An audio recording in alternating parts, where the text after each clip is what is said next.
Il y a même pas 2 ans, Cédric Doumbé c'était personne. Enfin dans la boxe, si, mais médiatiquement, à part les passionnés de sport, c'était le désert. Il suffit de regarder l'évolution du volume de recherche du mot-clé Cédric Doumbé sur Google Trends pour voir qu'à partir de fin 2022, il a connu une véritable envolée médiatique. Et ça a payé puisqu'il a vendu 20 000 places en 20 minutes pour son combat contre Baki. Cédric il appelle ça l'effet Doumbé et apparemment même Beyoncé ne vend pas aussi vite. Mais s'il fait la une des réseaux, c'est pas uniquement grâce à ses exploits sportifs. Doumbé est un véritable génie de la communication, il manie le trash talk à la perfection tout en conservant une petite touche d'humanité, ce qui lui donne un style bien propre à lui. C'est pourquoi dans cette vidéo nous allons analyser le personal branding de Cédric Doumbé afin d'expliquer comment il a pu créer un tel engouement autour de lui. Alors pour la petite remise en contexte, on va brièvement retracer son histoire. Il est né en 92 au Cameroun, donc il est sur ses 32 ans, et il a commencé la boxe finalement assez tard puisqu'il n'a commencé qu'à l'âge de 16 ans. Et non, Cédric Doumbé n'est pas invincible, il a fait son premier combat professionnel en 2009, au total il a fait 83 combats en kickboxing, dont 7 défaites et une égalité. Ensuite il a fait ses premiers combats en MMA fin 2021, et pour le moment on est sur 5 victoires par KO pour 0 défaite. Cédric il a compris que se médiatiser ce sera bon pour lui en tout point. D'abord financièrement parce qu'il rapporte plus aux organisations de MMA grâce à sa notoriété, et ça c'est du pouvoir de négociation qui lui permet de négocier des cash prizes plus importants pour ses combats. Et puis il faut pas l'oublier, mais rien qu'avec ses réseaux, les placements de produits etc, il fait vraiment un bon paquet de pognon. Ensuite sportivement, la notoriété lui permet de financer sa carrière, parce que je le rappelle, une carrière de sportif de haut niveau ça coûte extrêmement cher entre l'alimentation, les sportifs de haut niveau, les préparateurs physiques etc, et ça lui permet également de rencontrer beaucoup de monde dans le milieu du sport de combat et donc de s'entraîner avec d'autres champions, de trouver des meilleurs coachs, etc. Et enfin, professionnellement, ça lui permet d'assurer la suite de sa carrière parce que rappelons-le, la carrière d'un sportif de niveau est quand même assez courte, donc c'est important de pouvoir se renouveler. Et puis on va en reparler dans la suite de cette vidéo, mais la notoriété pourrait bien lui permettre de faire des choses assez exceptionnelles à la fin de sa carrière. Et puis la réalité, c'est qu'on ne vit pas dans le monde des bisounours. Alors même dans le sport, sa notoriété lui facilitera sa carrière, on lui donnera plus facilement une seconde chance parce qu'il la rapporte, et donc d'une manière ou d'une autre, ça lui facilitera sa carrière. Cédric Doumbé, il a compris une chose, c'est que des vrais passionnés du MMA, il y en a pas tant que ça. D'autant plus que même si le MMA connaît un gros pic de popularité en France depuis 1 ou 2 ans, ça reste quand même relativement récent que ce sport a le vent en poupe. Alors s'il veut toucher un public large, il peut pas miser uniquement sur ses performances sportives, qui elles n'intéressent que les passionnés. La plupart des gens, ce qu'ils veulent voir, c'est du divertissement. Hey, je vous avais dit quoi? Y'a personne qui peut me tester, photo! Ce qu'ils veulent voir, c'est si Cédric la grande gueule va respecter ses prédictions de KO par crochet du gauche, premier round. Et tout ça, Cédric, il en a bien conscience. En fait, j'ai compris que l'important, c'était pas de se focaliser sur le combat à marketer. C'était de marketer l'avant, le pendant et l'après. Avant le combat, il fait monter la tension avec du trash talking, il pique son adversaire et donne son pronostic. Sa communication lors de son combat contre Jordan Zebo en est un incroyable exemple, il est allé jusqu'à lui envoyer un matelas en créant le slogan « Jordan t'es mort ». Ensuite, pendant le combat, vous savez ce qu'il a fait.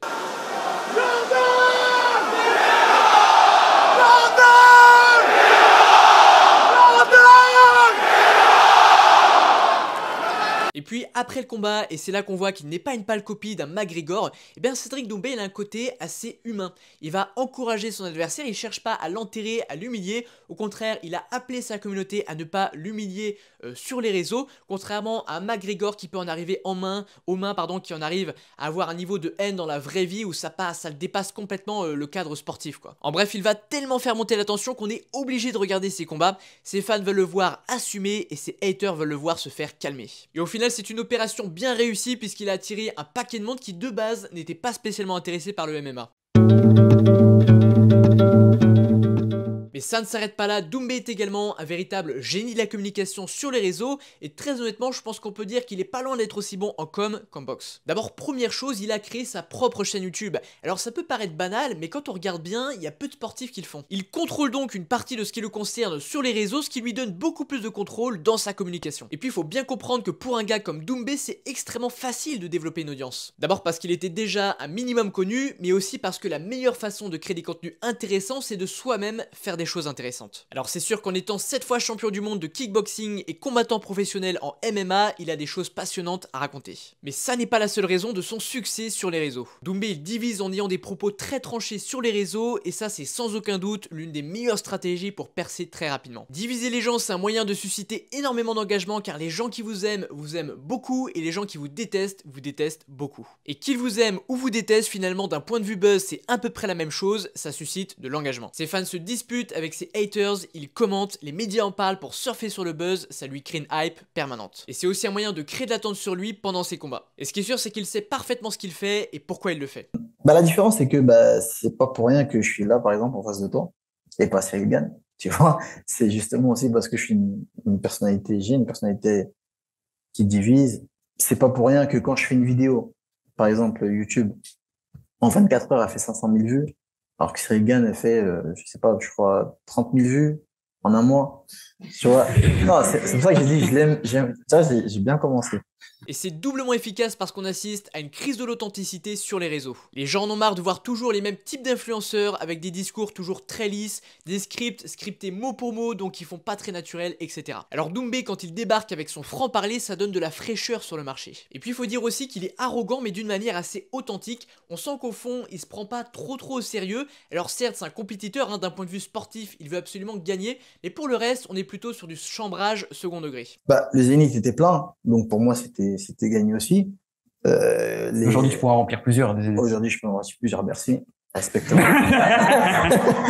Et enfin, troisième élément qui lui permet d'exploser ultra rapidement sur les réseaux, Cédric a multiplié les collaborations avec les plus gros youtubeurs français. On peut citer Thibaut InShape, McFly et Carlito, Greg MMA, Just Riyad, etc. Forcément, de par son parcours et sa personnalité, il intéresse les gros youtubeurs. Ils savent que recevoir Doumbé, c'est la garantie de faire un contenu qui va péter les scores. Et ça, pour Doumbé, c'est ultra rentable, parce qu'en tant qu'invité, il a pas grand chose à faire, si ce n'est ramener son cul. Derrière, c'est youtubeur qui invite, qui va organiser la vidéo, qui va trouver le concept, qui va la structurer, qui va la préparer, c'est l'équipe du youtubeur qui va la monter, etc. Donc en une journée de tournage, Cédric il profite de la notoriété qu'ont construite les gros youtubeurs pendant 3, 5 voire 10 ans. Et tout ça ensuite évidemment ce sont des gens qui vont venir le suivre sur sa chaîne YouTube perso. Ensuite, il faut qu'on parle de l'après-carrière car ne l'oublions pas, la carrière d'un sportif de haut niveau c'est quand même relativement court. Généralement ça se termine autour de 35-40 ans et je peux vous assurer que vivre sur les cocotiers et ne rien faire de sa journée, ça peut faire rêver un mois ou deux mais très vite on a quand même envie de retrouver du sens dans nos journées et donc de faire quelque chose. C'est pour ça d'ailleurs que la plupart des entrepreneurs qui montent de très belles boîtes, eh bien elles s'arrêtent jamais de travailler jusqu'à la fin de leur carrière parce que ne rien faire c'est trop dur pour eux. Alors c'est quand même pas idiot de préparer la suite et pour moi en tant que sportif de haut niveau, il suffit de faire une chose, développer son audience. Avoir de l'audience, c'est avoir un actif indestructible qui vous suit de projet en projet, qui va vous faire gagner en crédibilité, en autorité sur votre marché. C'est avoir également une manne de clients potentiels si vous voulez lancer un business. C'est pouvoir contacter, accéder à n'importe qui, donc pouvoir vous faire un réseau juste immense. En bref, avoir de l'audience, c'est avoir le nouvel or noir du 21e. Et je vous l'ai dit, pour un sportif de haut niveau, c'est extrêmement simple de développer une audience. Même sans être un grand champion comme Cédric Doumbé, il y a des tonnes de gens qui seraient ravis de voir les préparations, les entraînements, le quotidien d'un sportif de haut niveau. Franchement, 100% des sportifs pros que j'ai vus se lancer sur les réseaux, ils ont tous explosé extrêmement vite. Il y a plein de gens qui font ça sans être forcément aussi connus que Cédric Doumbé. On pourrait citer des mecs comme Morgan Charrière, des mecs comme Jules Marie dans le tennis, qui est quelque chose, je crois comme 240e mondial au tennis, ce qui est déjà exceptionnel, mais disons que c'est pas quelqu'un de très connu médiatiquement, et il a gagné plus de 200 000 abonnés extrêmement vite sur YouTube. Alors Doumbé, en vue du personnage que c'est et de l'intelligence qu'il a eu pour développer son audience, eh bien je serais vraiment pas étonné sur la seconde partie de sa carrière de le voir faire des choses assez exceptionnelles. On peut s'attendre à le voir passer dans des films, à voir inviter les nouvelles stars du MMA sur ses réseaux, et qui sait peut-être qu'il pourrait monter sa propre organisation de MMA. D'ailleurs, si vous voyez cette vidéo avant le combat Baki Doumbé, laissez-moi vos pronostics en commentaire, je suis assez curieux. En ce qui me concerne, je vois mal Baki se prendre un KO, mais je vois vraiment Cédric Doumbé gagner le combat, donc je dirais une victoire de Doumbé par décision. Le fin mot de cette histoire, c'est qu'en 2024, le nerf de la guerre, c'est d'avoir l'attention. Argent égale attention, c'est aussi simple que ça, et développer son audience sur les réseaux, c'est pas réservé uniquement aux sportifs de haut niveau ou aux personnes déjà connues. Vous pouvez tout à fait y arriver en étant un pur lambda, à condition d'utiliser des stratégies qui sont spécifiquement adaptées pour vous. Vous pouvez pas copier les méthodes d'un gros créateur, vous risqueriez simplement de faire la même chose en moins bien. Alors vous pouvez récupérer récupérer gratuitement sur le premier lien en description un document complet qui vise à vous partager justement des méthodes pour amorcer une audience de zéro en étant un pur nobody. Et quant à moi, je vous dis à une prochaine. Pensez à aller voir une autre de mes vidéos en cliquant juste ici. Pensez à vous abonner à cette chaîne et moi je vous dis à très bientôt.